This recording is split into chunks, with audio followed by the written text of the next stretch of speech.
Olá, hoje eu tenho a honra de entrevistar o Dr. Silvio Kawasaki, uma pessoa incrível, um profissional extremamente competente.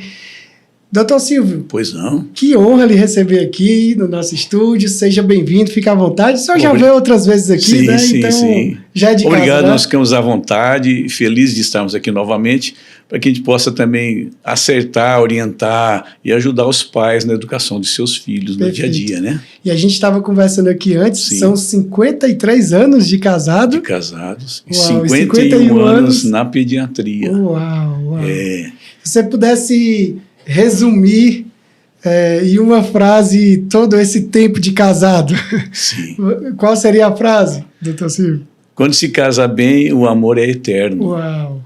E realmente nós somos muito bem casados, constituímos uma família maravilhosa, com nossos filhos, os nossos netos agora, e só temos a agradecer a Deus por esse privilégio. Uau. E o senhor casou antes de se tornar médico? Médico, sim. Que legal. Nós nos casamos, que meu sogro faleceu muito cedo.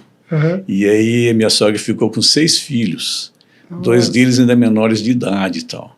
Então, como nós namorávamos já desde quando eu fazia cursinho, antes de entrar na medicina, quando nós chegamos, aí eu dava muita aula em cursinho e tal, tinha já uma renda minha própria mensal e tal.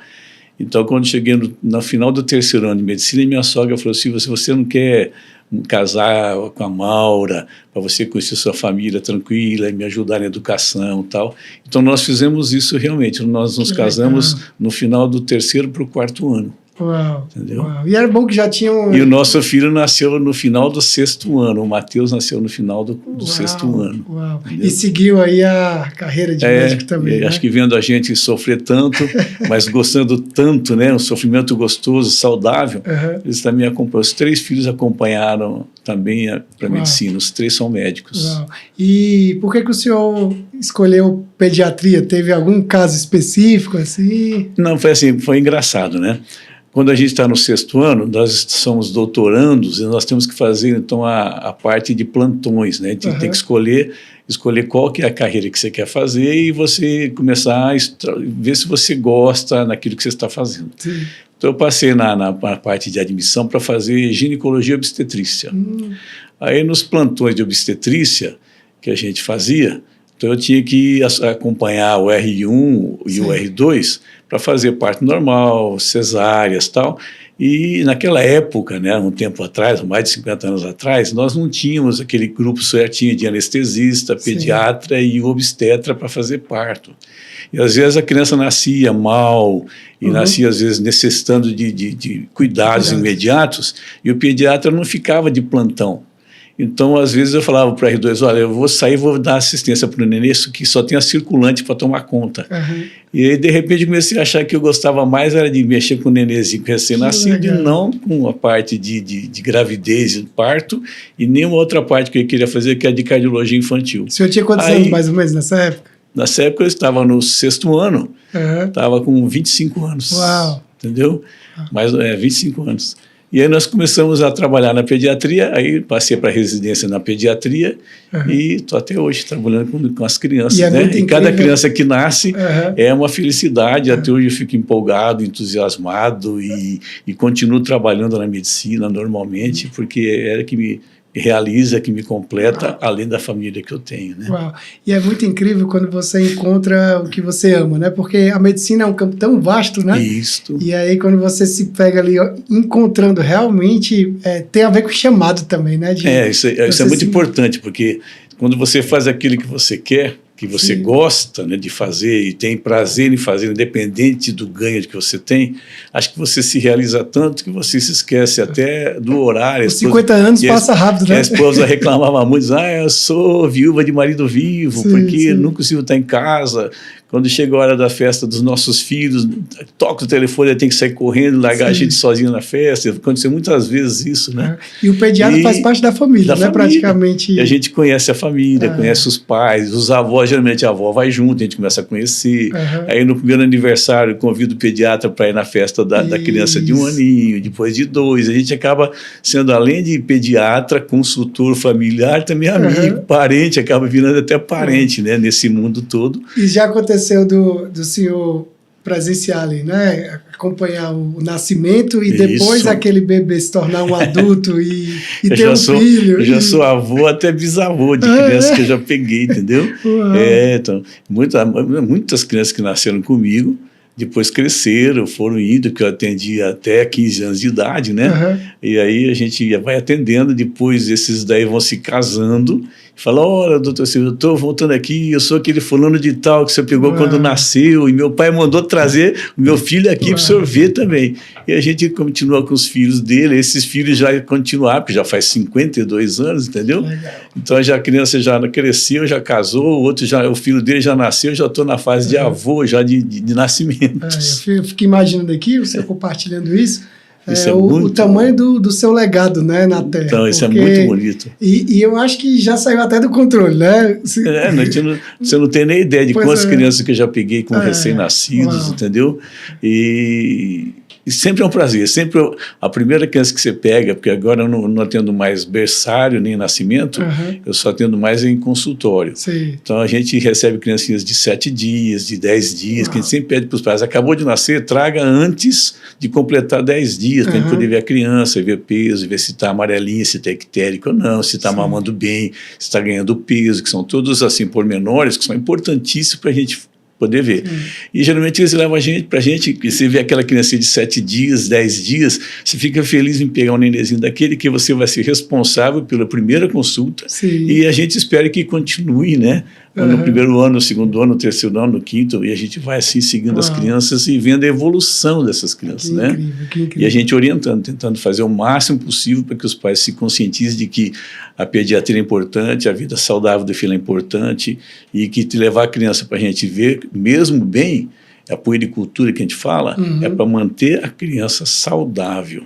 E sair daquela medicina intervencionista antigamente, que só levava quando estava doente, né? Isso. Aí agora não, agora a medicina mudou muito, os pais levam o filho para a gente ver preventivamente, Perfeito. Tá certo? E preventivamente você está excluindo as doenças mais sérias, a criança tem melhor capacidade de crescer, desenvolver, mais inteligência, entendeu? Isso é muito importante. Perfeito, perfeito. E o senhor é especialista em criação de filhos, né? Porque na sua casa... Além dos meus netos, agora tem milhares de outras crianças que a gente acompanha durante toda essa vida, né? Uau. E eu acredito que nesse universo tem muitos mitos, né? Eu tenho 2 filhos e eu lembro que quando os meninos nasceram, aí as pessoas ficavam... Muitas pessoas querem ser médicos, né? Muitas vezes, né? Dando aquelas sugestões ali e tudo. Quais são os mitos, assim, que são mais comuns que a gente precisa desmistificar de uma vez por todas, né, para que as pessoas que estejam nos assistindo falem assim, uau, que bom que eu estou recebendo essa informação. Certo. Uma das principais que eu sempre digo assim, seria assim, a mãe tirar essa mania de levar a criança a pronto-socorro por qualquer motivo, entendeu? É o pronto-socorrismo. E o principal mito é aquele, febre pode derreter o cérebro da criança, né?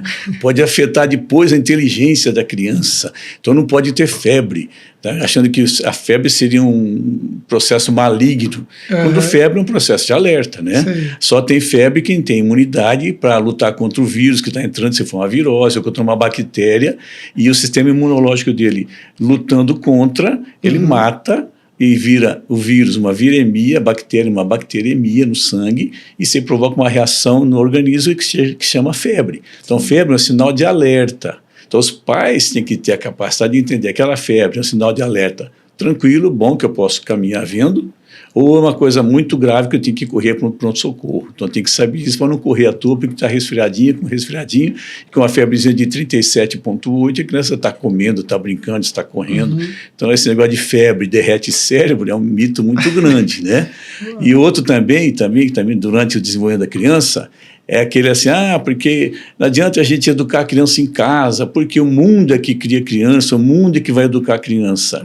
Quando, na verdade, a base de tudo é a família. Se a família é bem estruturada, se a família passa para a criança os valores das grandes virtudes que nós falamos, e falta tanto isso hoje em dia, a criança vai ter a capacidade de lutar contra o que está aí, né? Exato. Não vai ser uma batata podre no saco, tá certo? Vai ser alguém que vai querer melhorar o espaço onde ele vive. Tá? Então, a família é importantíssima. Então, dizer que o mundo é que educa, de jeito nenhum, né? Se a criança tem que ajudar. A criança né? bem educada vai melhorar o mundo. Isso sim. Ao contrário, não é o mundo que educa, ela que vai tentar educar o povo que está nesse mundo meio devassado hoje em dia, né? E aí a gente tem os pais de primeira viagem, né? E interessante até que a gente vê muito nas mídias sociais agora uma concepção de que, um conceito, né? Que estão tentando inserir de que não vale a pena mais ter filhos, né? Vamos aqui demorar um pouco para ter filho, né? E aí tem os pais que, mesmo diante de todo esse cenário agora, entram, né? E eu falo que é uma dádiva ser pai, né? É um dom divino. Mas esses pais de primeira viagem, provavelmente, eles devem cometer alguns erros ali, porque eles não têm experiência ainda, né? O segundo filho já é bem mais tranquilo. Teoricamente. Quais são os teoricamente, erros mais, né? Teoricamente. Em casa foi o contrário. O primeiro filho foi bonzinho, que era o Matheus. O Lucas chorava toda noite, queria mamar feito louco. Entendeu? Deu, assim, pelo que a gente pensou do primeiro, vamos ter o Matheus, é bonzinho. Depois de 1 ano e 7, nasceu o segundo, que chorava e queria mamar toda hora. Falei, mas tá vendo? Cada filho é um filho. Agora, a alegria que existe é que na diversidade de personalidade dos filhos, o pai e a mãe conseguem criar na unidade, né? Na unidade familiar. Demonstrando ao filho que o mundo é bom, que a gente tem que confiar nas pessoas, sabendo desconfiar daqueles que a gente tem que realmente tomar cuidado, né? Isso é importante. E dos pais demorarem para ter filhos, cuidado só pela idade, né? A partir dos 40 anos, a partir dos 35 para frente, tomar cuidado. É a partir dos 40, se é o primeiro filho do casal, tanto do marido quanto da esposa, precisa tomar muito cuidado por causa das doenças genéticas, né? Como síndrome de Down, essas coisas que aumentam demais a proporcionalidade para quem tem acima de 40 anos. Né? E quais são os erros mais comuns que os pais de primeira viagem cometem dentro do... Então vamos lá. Primeira coisa, pai e mãe nunca querem errar, né? Quer dizer, erra querendo acertar. Tá certo? Porque nenhum pai nem mãe vai querer o filho pior do negócio, vou errar de propósito. Então erra, às vezes, por excesso, né? Por excesso de atenção. Então, o filho, às vezes, a mãe fala, você agora está na moda, tem um filho único, né? Nós vamos ter um filho único, porque hoje em dia está difícil, então nós queremos passar tudo para o nosso filho, porque a gente não teve, então nós temos que passar para ele.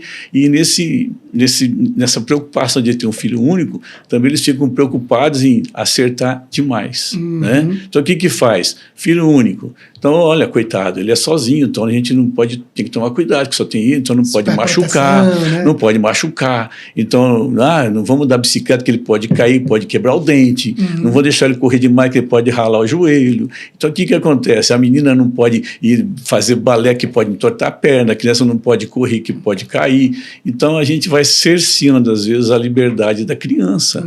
E toda criança... até a autonomia dela também, isso, né? E toda criança tem que ter autonomia, né? A liberdade em si, senão incorre nas birras que aparecem por aí, né? E todo pai e toda mãe quer acertar. E outra coisa importante que a gente sempre diz, que eu sempre digo, nos meus 51 anos de pediatria, eu mais aprendi com as mães e com os pais que acompanham. Geralmente os pais dificilmente vão, né? Na primeira consulta, primeira consulta eles vão. Depois aí começa na segunda, mais ou menos, a terceira em diante, a neném está grandinho, você vai sozinho, então você vai com a sua mãe, e aí a gente acaba não tendo contato direto com o pai. Mas a maioria dos pais quer sempre acertar. E como eles querem acertar, dentro deles, instintivamente, eles têm muita coisa para passar para a gente. Então, mesmo no erro do pai e da mãe, eles nos dão a lição das coisas. Então, eu aprendi muito mais com a lição da vida dos pais do que, às vezes, dentro da própria medicina em si, dentro dos meus livros. Tá? Conversando com as mães, conversando na prática. Tá? E é muito comum as mães conversarem entre si, né? E a gente tenta ouvir.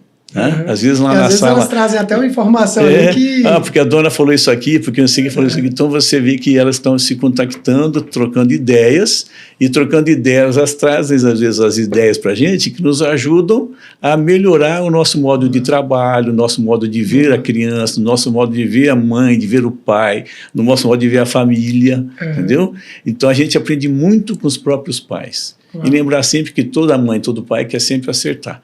Mas como o perfeito é só Deus, dentro das imperfeições nossas, nós temos que e muito nos legal perdoar, né? essa sua visão de ter esse feedback dos pais, porque às vezes o paciente, né, ele fica com aquela visão de que o médico ele tem todas as informações ali, é um né? superpoder, né? Aquela pessoa que não vou questionar ou não vou perguntar ou não vou falar, e ter essa visão é muito interessante, né? Porque acaba sendo uma reciprocidade, porque no caso do consultório, no nosso consultório especificamente, no meu consultório, eu luto muito pela empatia, né? Então você me traga o que você tem de dúvida, que eu não vou lhe dar a bronca, né? Que tem, às vezes tem médico que quer impor, não, você tem que fazer assim, assado, porque é assim que a medicina manda, assim que eu quero que a senhora faça. Então a coitada sai de lá até deprimida, né, diminuída, né, na sua autoestima, inclusive, está falando, poxa vida, fiz tudo errado, né? O médico me explicou agora para mim, fiz tudo errado, mas eu estou com medo de errar de novo, ele ficar mais bravo ainda. Quando, na verdade, o erro que ela teve não foi proposital. E com o erro que ela teve, às vezes ela me ensinou um monte de coisa que eu tenho que pensar de outro modo, né? Sim, porque cada pessoa tem um contexto, né, de vida, tem um modo de ser, tem um ambiente onde ela vive. Então a gente tem que conhecer cada mãe, cada pai, cada família, e dentro daquela estrutura familiar saber como que essa criança vai se desenvolver. E tentando ajudar o máximo possível, que é o que eu faço no consultório. Às vezes eu fico mais tempo conversando com o pai, com a mãe, né, do que tentando passar remédio para a criança. E hoje em dia, nessa avidez de troca de conhecimento, de tudo, e os pais preocupados em conversar, porque conversa tridimensional, que eu estou lhe vendo inteirinho tridimensional, é diferente da telinha que você tem na frente de um celular ou de um notebook, né? Que é plano. Então, às vezes a mãe conversa com a colega, mas conversa com a amiga no plano. E no tridimensional é diferente. Então, você, cara a cara com o paciente com você, a mãe do paciente com você, é um modo diferente de a gente se tratar, de a gente se conhecer. E eu tento deixar a mãe o mais possível à vontade, o pai o mais possível à vontade, para explicar o que eles têm de dúvida, o que eles querem daquela consulta, não é só pesar e medir e mandar embora, né? O que vocês estão querendo que a gente ajude aqui? A gente tem muitas coisas que não tem nada a ver com peso, estatura, mas uma parte comportamental, às vezes é a introdução na família, é muito palpite no crescimento, principalmente o primeiro filho, né? Aí vem um falar, mas você tem o primeiro filho, eu já teve 3, então eu sei muito bem cuidar do seu filho do que você, então você tem que fazer assim, assado. Então a gente vai aceitando o que a mãe e o pai falam e vão peneirando e tentando devolver a eles, não, então faça assim, faça assado, que você recebeu de orientação, esse aqui está excessivo, então jogue fora, mas fique com isso aqui que foi bom. Então a gente vai aprendendo com os pais e com as mães e devolvendo a eles o que eu aprendi com o outro casal. Perfeito, uau. Entendeu? E aí acaba há um que feedback todo mundo importantíssimo. Vai se complementando, né? Isso, e a gente vai se soltando na primeira consulta, na segunda, e por no fim, como você disse, a gente vira uma grande família. Entendeu? Uau. E tem muito esses questionamentos, acredito, da questão da alimentação, né? Ixi. Então, a partir de que idade ali às vezes vai poder comer algo, então... A maior preocupação do brasileiro em si, da pressão familiar, não do pai, da mãe, da família, às vezes dos que são assim, os cuidadores assim ao redor, de querer dar chazinho de camomila, dar chazinho de hortelã, dar chazinho não sei do que, por nenenzinho de mês de idade. Então a gente fala para a mãe, até o 6º mês, nada de água, nada de chá, nada de suco, se possível, leite materno exclusivo, até o 6º mês, tá? E a gente explicando bem no consultório, na maioria das vezes eu consigo que essas mães amamentem seus filhos até o 6º mês, mesmo que trabalhem, a gente orienta como tem que tirar esse leite, guardar o leite materno e ordenhar, o tempo que pode guardar na geladeira, o tempo que pode guardar no freezer, como guardar, e a gente consegue fazer a mãe trabalhar e continuar amamentando até 1 ano de idade, 2 anos de idade, entendeu? Que seria ideal até os 2, né? Que é a época que a maioria de toda a parte do sistema nervoso central, 85% praticamente do centro do sistema nervoso central, está formado até 2 anos.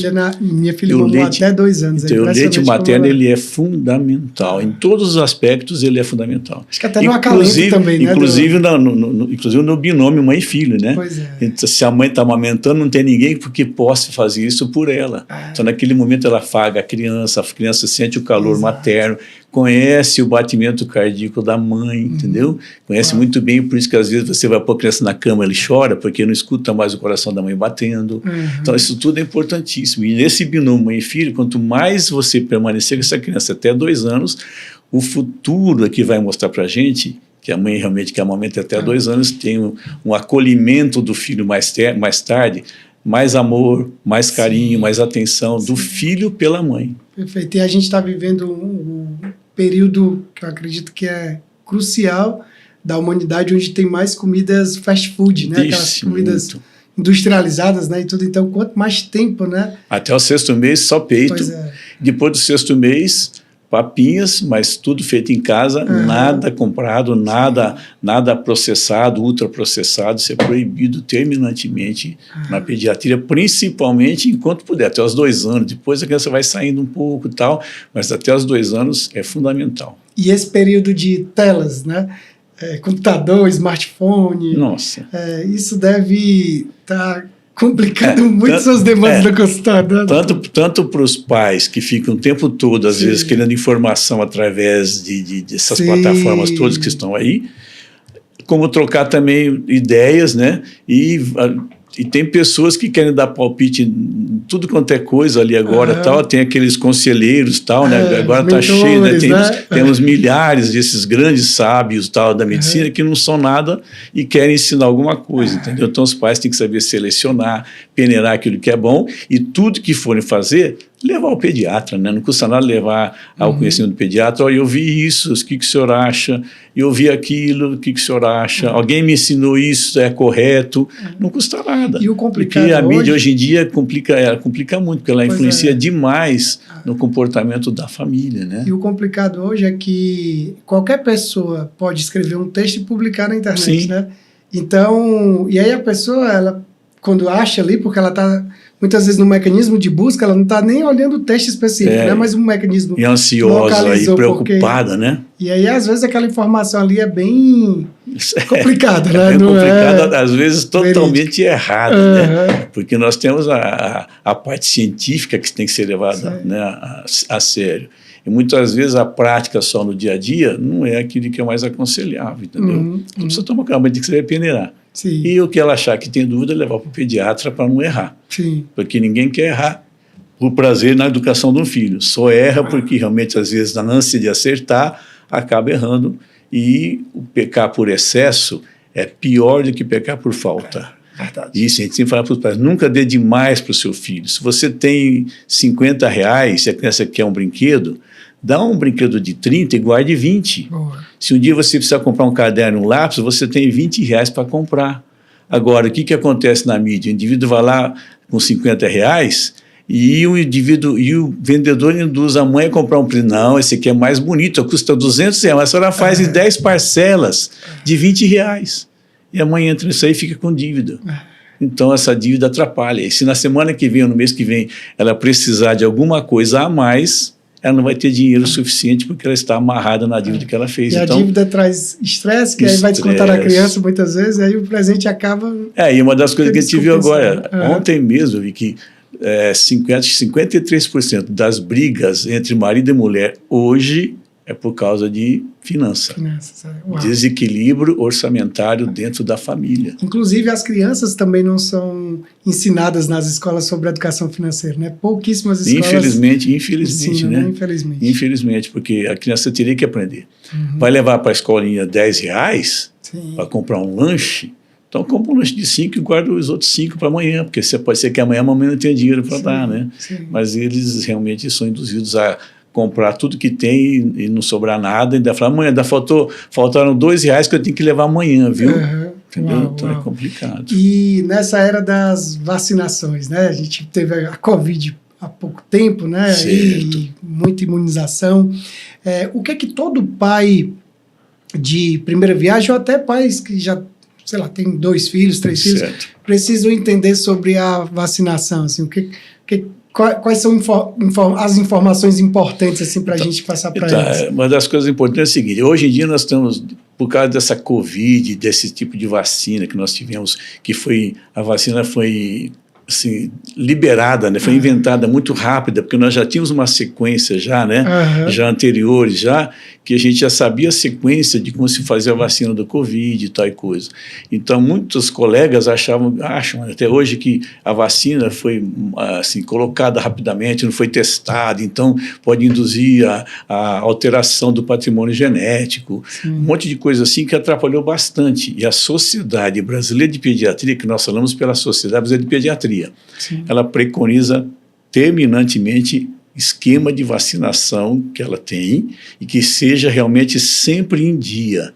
Por quê? Porque a gente melhora o patrimônio imunológico da criança, previne contra as doenças e toda doença a gente vai saber se a vacina funcionou depois de 30 anos, como sarampo, depois de 30 anos, o sarampo realmente foi evitado pela vacina, quantas pessoas perderam geralmente a audição, a surdez por causa de sarampo, e hoje a gente sabe que o sarampo, a vacina do sarampo é totalmente eficaz, a vacina da cachumba, a vacina da varicela, mas isso só o tempo. Agora, a Covid é a mesma coisa, e às vezes é uma confusão, e muita gente tenta colocar que isso aí faz mal, que muda o patrimônio genético, que causa problema na criança, quando a gente preconiza sempre em dias vacinas que você tem, entendeu? Porque as vacinas geralmente elas são inativadas, a maioria é inativada, quer dizer, é partícula morta, que não interfere em nada no patrimônio genético, ou então ela é bastante enfraquecida, de tal modo que essa vacina, mesmo que seja viva, o vírus é tão assim fraquinho que não causa problema nenhum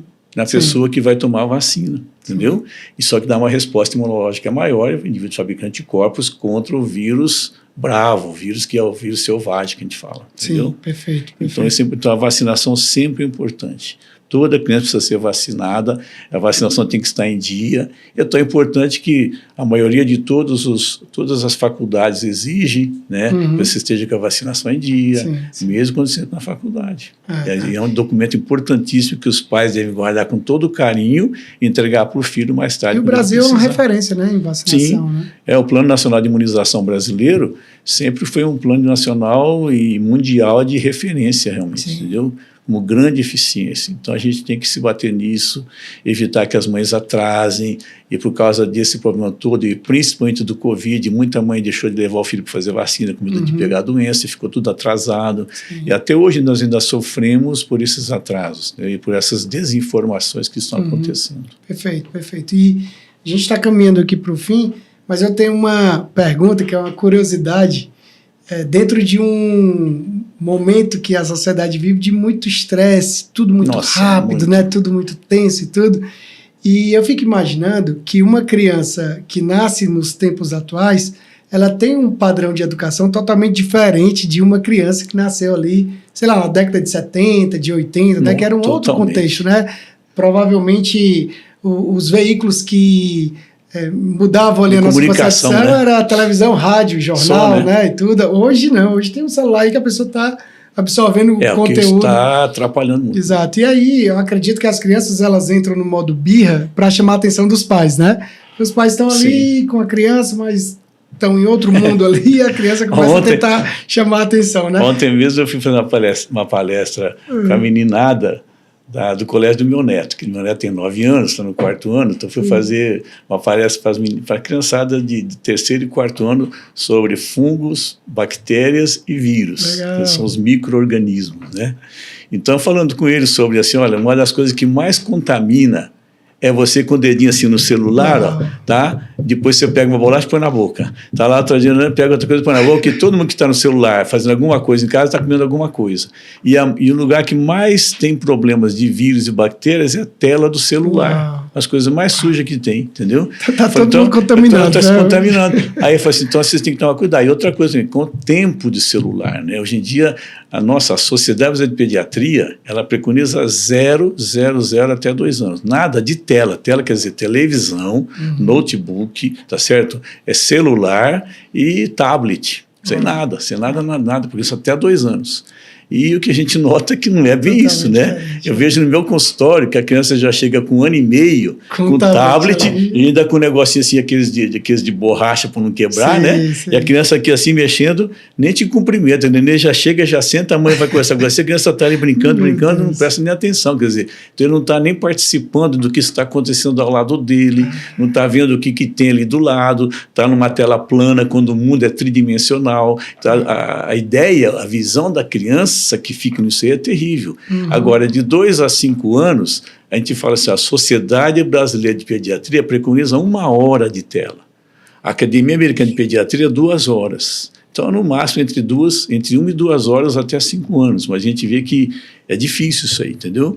E depois, daí para frente, você vai aumentando o tempo. 3 horas, de 5 até 8 anos. E o que a gente nota hoje é que, infelizmente, o indivíduo, a partir dos 8 anos, fica até 8 horas no celular. O adolescente fica 8 horas no celular que os pais estão vendo, fora que ele leva para o quarto, tá? E fica ali no quarto jogando até de madrugada, e os pais acham que ele está dormindo. Então a gente pede, gente, cuidado. E agora, dos tempos para cá, né, do final do ano passado para cá, então se desenvolveu um termo chamado brain rot, que é o cérebro podre. Tá?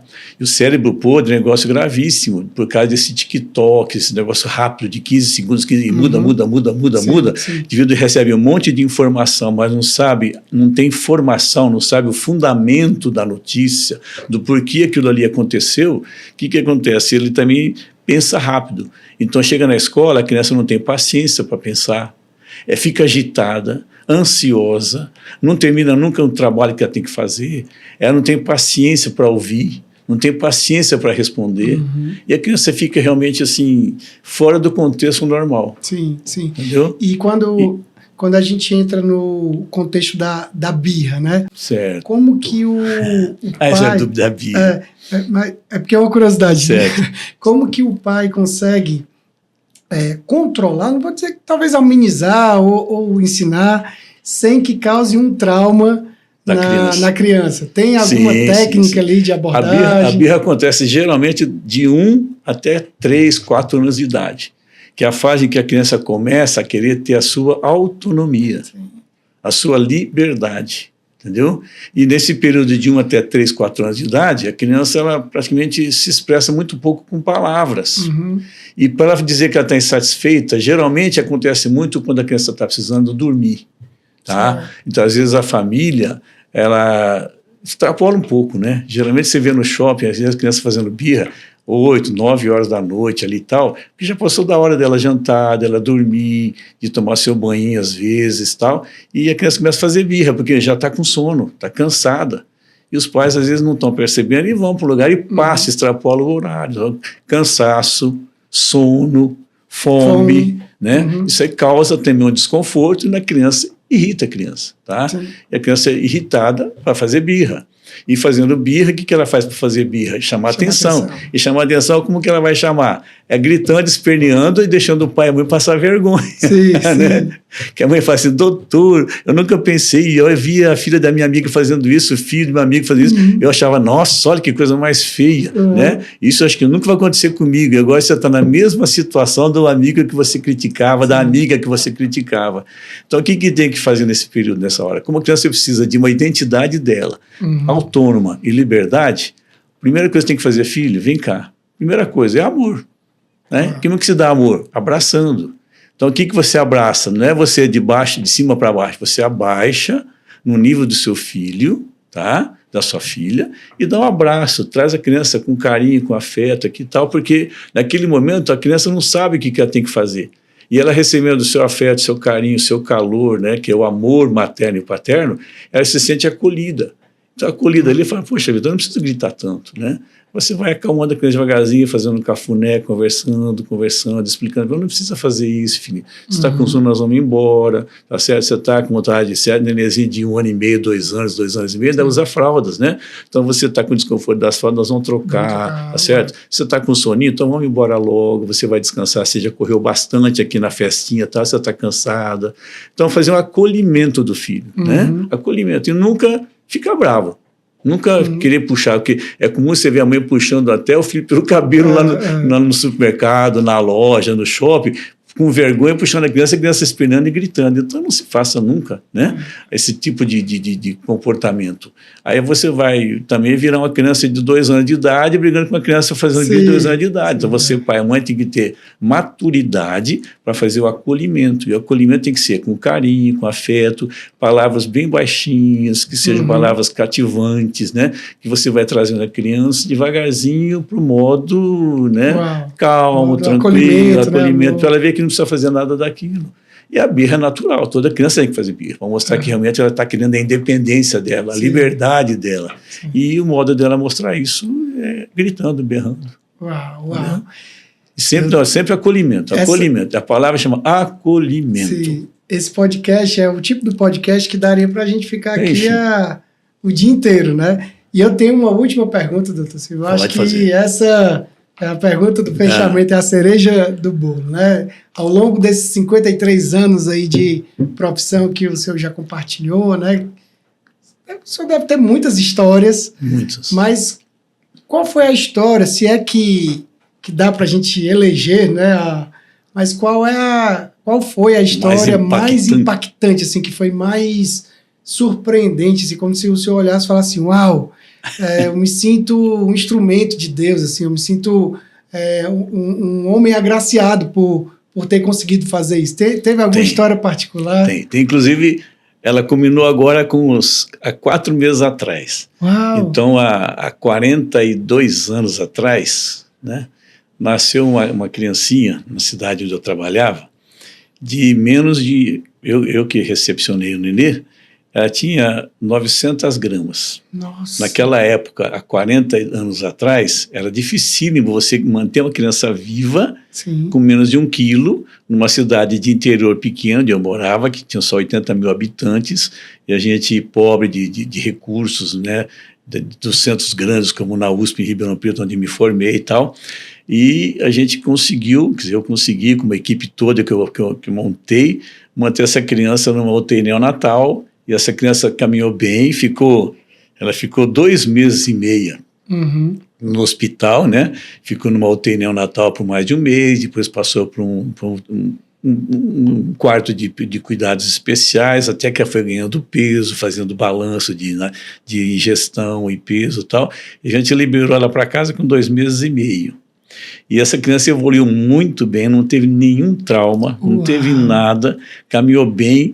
Depois de um período de 1 ano, ela já estava assim, 1 ano e 3 meses, já estava andando e conversando, falando. Eu falei assim, é um milagre de Deus, realmente. Demais. Isso me empolgou demais e eu continuei acompanhando essa criança até os seus 15 anos de idade.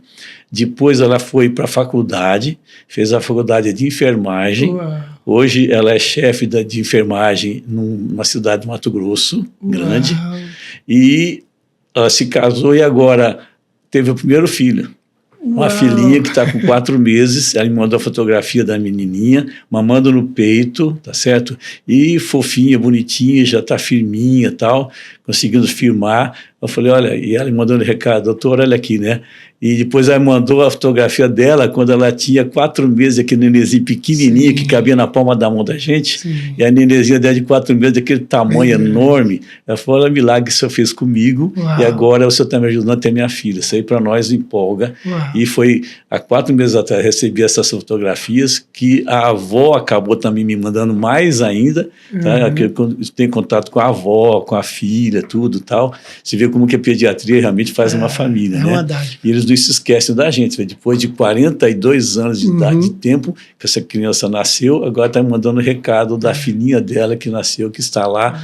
E graças realmente com a ajuda de Deus, sim, manter essa mãe firme, tranquila, muito inteligente, entendeu? Uau. E isso aí me empolgou agora de novo. Né? Me empolgar para uma nova caminhada, por um bom tempo, até não sei quando. Enquanto eu estiver lúcido, sim, eu quero trabalhar na pediatria. Você devia fazer um programa de podcast só com as histórias incríveis. Demais, nossa, tem muitas. Ia ser muito lindo. Muitas. Imagine já pensou essa mulher aqui sentada falando isso, né? Deveria ser, contando na ótica dela, né? Deveria ser. Isso é muito bacana. Mas, nossa, que é emocionante, né? Por isso que a pediatria é sempre assim, é emocionante, porque você vê a criança nascendo, Você ajuda a mãe a fazer essa criança evoluir, entendeu? E hoje em dia, que nem você me perguntou do desenvolvimento, uma das coisas importantes que a gente fala é sobre a alimentação da criança. A partir do 6º mês, até o 6º mês, exclusivamente leite materno, se puder. Sim. Se não pode complementar, então se não tiver leite, usa as fórmulas que nós temos aí, né, infantis, que são importantíssimas, são muito boas, excelentes.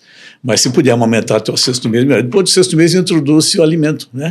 E o alimento, nós temos 2 caminhos. Tinha um caminho que a gente começava com a alimentação pastosa, e depois surgiu aquela BLW, que era a criança guiando a sua alimentação, certo? Na tradução. E a BLW, a gente viu então, que muitas mães começaram a entrar nesse campo, né? Ah, não, é em pedaços e tal. E nós fizemos um trabalho na USP, em Ribeirão Preto, né? Foi feito um trabalho mostrando entre a BLW e a criança na alimentação tradicional pastosa. E se viu que depois de um período, comparando os 2 grupos, o grupo de alimentação pastosa estava com peso melhor do que aquele que usava esse BLW. Inclusive tinha risco de engasgo muito maior por causa dos pedaços maiores, tinha que ficar com uma enfermeira por cada 2 crianças, enquanto que a outra era mais passiva, mais tranquila. E se viu também que falta de micronutrientes essenciais, principalmente o ferro, causando às vezes anemia por causa do BLW, porque a mãe não sabia o quanto que a criança comia, entendeu? Que ela comia um pedacinho de cenoura cozida, um pedacinho da batata cozida, um pedacinho do frango cozido, mas às vezes era pouco, a gente achava que era muito, fazia muito mais a sujeira, tudo que suja muito, né? Dá uma canseira para quem vai fazer a limpeza, que cai tudo no chão e tal. Né? Então, o que fez a Sociedade Brasileira de Pediatria? Disse assim, a alimentação tem que ser mista. Vamos começar com a alimentação pastosa, tá? Depois de 1 mês, 2 meses, do 6º para o 7º, para o 8º mês, você começa a introduzir pedacinhos maiores, até que a criança começa a se alimentar, vai pegar o brócolis com a mão, botar na boca, pegar a cenoura com a mão, pegar um pedacinho do ovo e comer, a criança vai começar a pegar esse pedacinho do franguinho, mastigar, mas isso num período mais à frente, depois que ele já aprendeu a comer a papinha pastosa. Então, chama alimentação mista. Tá? BLW, junto com a alimentação pastosa, foi o ideal que a gente fez. Não só o Brasil, como o Canadá, os Estados Unidos, tal, né? A Austrália, também todo mundo optou pela alimentação mista. Começa pastoso, depois passa em pedaços, entendeu? De medida que a criança aceite. E uma coisa importante, para a criança comer bem papinha, que é uma importante, você perguntou sobre alimentação, embora a gente possa prolongar um pouco mais aí, a criança precisa, para se alimentar bem, que também fala, doutor, meu filho tem dificuldade para comer, enquanto a vizinha come tão bem. Aí você fala assim, ela mamou no peito até o 6º mês, você estimulou seu filho fazendo exercício que era para firmar o pescoço, virando para lá e para cá, você criou como todo medo, porque era filho único, não podia nem mexer.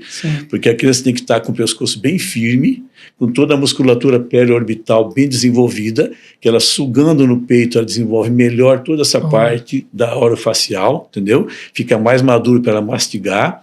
Fazendo exercício com a criança, você consegue firmar toda a parte da coluna cervical e torácica, e a criança não fica fazendo aquele movimento assim. Então, ela já firma bem a cabeça, e quanto mais ela firma a cabeça, mais fácil para ela mastigar e comer. Então, precisa de falar para a mãe, manipule seu filho, faça exercício com ele, põe no peito para mamar, desenvolve mais a musculatura orofacial, desenvolve mais quem faz exercício, a posição firme da cabeça, que a cabeça tem que estar firminha para comer bem. Então, às vezes, a mãe tem dificuldade porque realmente aconteceu isso. A criança fica com o pescoço meio mole por falta de estímulo.